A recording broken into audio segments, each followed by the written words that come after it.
Sermons, when they're best, I think, are not given by somebody who has the truth, who is imparting his personal wisdom to those who do not have the truth. Sermons at their best are one seeker of truth telling another where they've found some of the truth.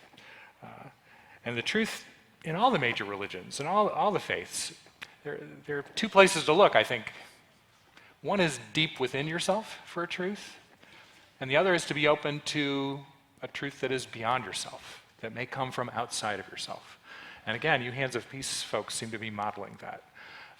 Digging deep within yourself, but also being open to a truth that might come to you from someone, someplace else. And today's scripture offers us a seeking of both kinds of truth, I think. So we're reading from Matthew's Gospel, about halfway through the life and ministry of Jesus, near the end of his life, rather, halfway through his ministry. And we read these words. 6 days later, Jesus took with him Peter and James and his brother John, and led them up a high mountain by themselves. And he was transfigured before them, and his face shone like the sun, and his clothes became dazzling white. Suddenly there appeared to them Moses and Elijah talking with him. And Peter said to Jesus, "Lord, it's good for us to be here. If you wish, I will make 3 dwellings here, one for you, one for Moses, one for Elijah." And while he was still speaking, suddenly a bright cloud overshadowed them. And from the cloud a voice said, "This is my son, the beloved. With him I am well pleased. Listen to him." And when the disciples heard this, they fell to the ground and were overcome by fear. But Jesus came and touched them, saying, "Get up and do not be afraid." And when they looked up, they saw no one except Jesus himself alone. As they were coming down the mountain, Jesus ordered them, "Tell no one about the vision until after the Son of Man has been raised from the dead."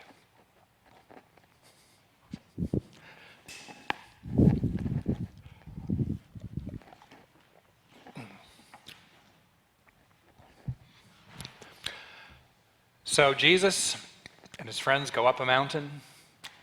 They come down the mountain, and his friends have seen Jesus transfigured, shining with a light from beyond this world. And even though now the vision's over and Jesus looks like he always looked, it's hard to imagine those 3 friends of his looking at him any differently. It's hard to imagine that they would ever see him in the same way. They couldn't look at him in the same way. From now on, he would be somehow different in their eyes. And people have gone to the mountains for centuries for spiritual experiences. Moses, the lawgiver, he goes to Mount Sinai and he receives 10 commandments from God. The prophet Muhammad climbs Jabal al-Nur, the mountain of the light, and receives the beginning of the Quran there from the angel Gabriel. And in our story today, these 3 disciples climb Mount Tabor and receive a vision of Jesus filled with a heavenly light. All 3 faiths, and really all the faiths, for all of them, there's something sacred about a mountain. Something sacred about a mountain. Why is that? Why is that? I mean, it's really simple, isn't it? I mean, the higher you go on a mountain, the closer you are to God, right? Because God is up there. No, of course not. Even the ancients didn't believe that. They didn't believe that God was up there. They knew that God is everywhere. God is as close to you as your breath. They knew that. They knew that. But still, they knew also there was something about a mountain. Something about the physical act of climbing a mountain. Something about being in contact with the earth and the rock. Something about looking up that opened your soul to God, to something, some presence beyond yourself. They knew you're not actually closer to God on a mountain, but there is something tangible about being there that creates a kind of an awe. A kind of an awe. that opens your soul to eternal things. You know the psalm, maybe? I lift up my eyes to the hills. From whence does my help come? It's the up of a mountain that transforms us. The mountains evoke awe in us, which literally means that the Spirit is infused in us. We may not actually be closer to God in a mountain, but we, in a way, are closer to God because we are more aware. We are more open to the presence of someone beyond ourselves. But it's not just the up of a mountain that transforms us, not just the altitude. It's also the down. The down. It's what happens to us when we climb a mountain and we look down at the world below us. 50 years ago, last night, 2 astronauts stood on the moon. Talk about looking down on the earth below us. First, there was 363 feet of rocket ship and Saturn V engines that took Neil Armstrong and Buzz Aldrin and Michael Collins far, far, far from Earth. And then to walk on the moon. This is one of the most famous photographs. But you know, if you were watching that night, who was watching that night? Many of us are. You know, if you were, this is what you saw, something more like this. On your black and white television, these grainy images being broadcast live from the moon. And you know what? It was incredible to see it. You know, if you're under 50 years old, you didn't have this experience. I mean, you've seen amazing things. You've seen the internet. You've seen, supersonic air travel. You've seen countless incredible things, but you didn't see this. Human beings on another heavenly body walking there. You didn't have the experience that I'll bet everybody who raised their hand had of walking outside and looking up into the night sky at the moon and saying, there are 2 human beings standing there right now. Right now. How incredible, how awe-inspiring that was. It's the ultimate up to be on the moon, at least so far, before we go to Mars. It's the ultimate up. 50 years ago yesterday. But it's also the ultimate down. You might remember Apollo 8, 6 months before, on Christmas Eve, the mission that orbited the moon, didn't land on it, just orbited the moon. And you might remember that during that space flight, they were taking pictures up close of the lunar surface, trying to find where a good place to land for the next mission would be. Taking pictures when one of the astronauts, William Anders, just happened to look out the window and see not the moon, but the Earth rising beyond the lunar surface. Earthrise. It could be the one photograph that changed the world more than any other. It's one of them. Earthrise. Later, Apollo 11 would take similar photographs, some of them from the surface of the moon.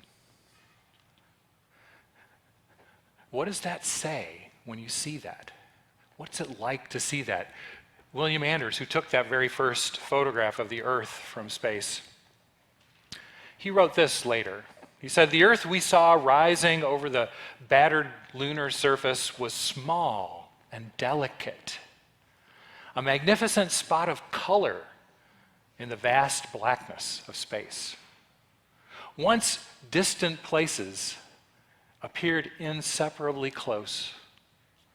Borders that once rendered divisions vanished. All of humanity appeared joined together in this glorious but fragile sphere.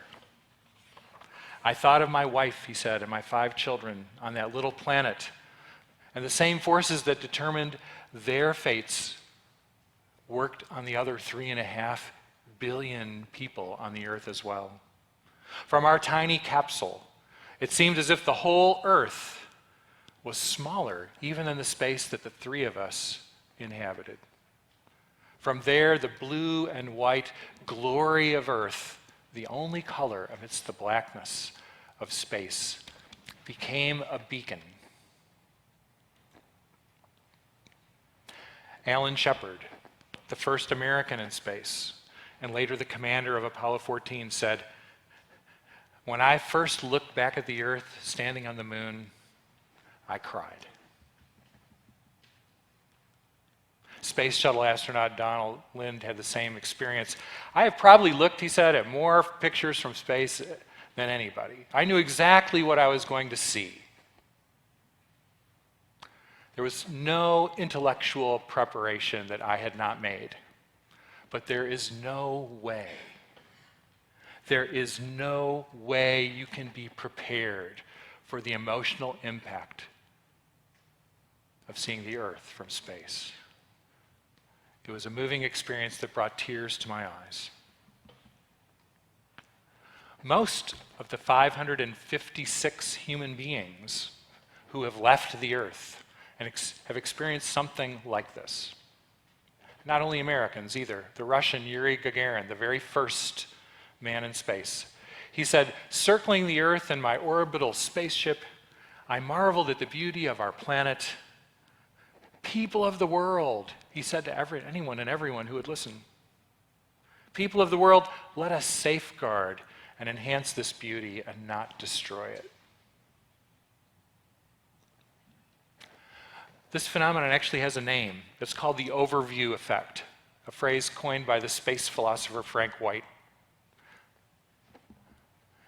It's what people experience, finding a truth at once deep within themselves and beyond themselves when they're out in space looking back at the Earth, which is all of our home.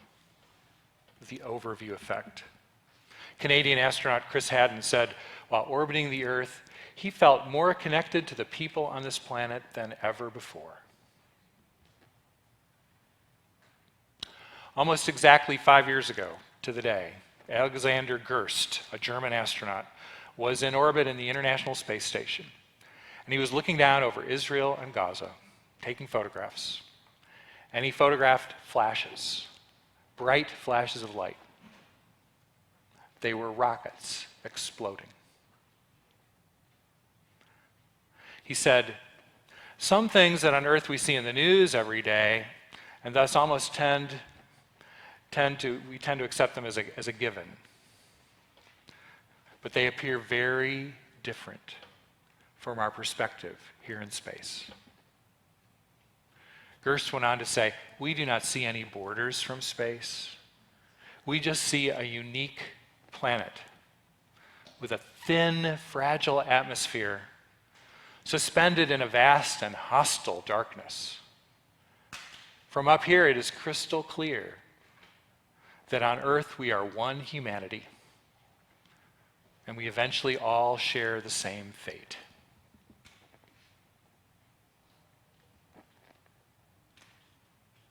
Whether you're looking at the Middle East or the United States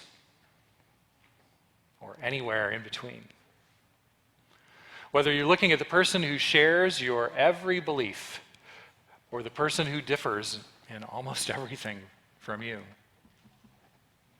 whether you're looking at your wife, your estranged brother, your worst enemy, that face on the TV screen or the computer screen that stares back at you that's different than your own, how you see them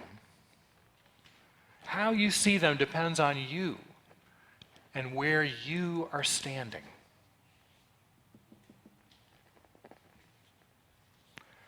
Whether you are on the moon